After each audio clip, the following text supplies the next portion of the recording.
বন্ধুরা, পৃথিবীর 3টি দেশ আছে যারা যে কোনো সময় শুরু করতে পারে তৃতীয় বিশ্বযুদ্ধ। তো প্রথমেই রয়েছে রাশিয়া, যারা ইতিমধ্যে ইউক্রেনের সাথে ভয়ঙ্কর যুদ্ধে লিপ্ত এবং এই যুদ্ধ প্রতিদিন আরও ভয়ঙ্কর রূপ নিচ্ছে। যদি এটা এখানেই না থেমে যায় তবে অনেক দেশ এতে জড়িয়ে পড়বে এবং পরিস্থিতি সরাসরি তৃতীয় বিশ্বযুদ্ধ গড়াবে। এরপরই রয়েছে চীন, যারা তাইওয়ানকে দখল করার প্রস্তুতি নিচ্ছে, আর আমেরিকা ও তার সহযোগী দেশগুলো এটিকে থামানোর চেষ্টা করছে।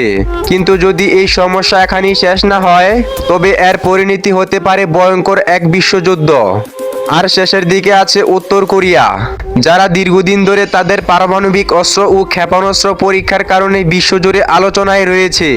যদি আমেরিকা, জাপান এবং দক্ষিণ কোরিয়ার সাথে তাদের সংঘাত আরও বেড়ে যায় তবে এটিও সহজে তৃতীয় বিশ্বযুদ্ধের রূপ নিতে পারে।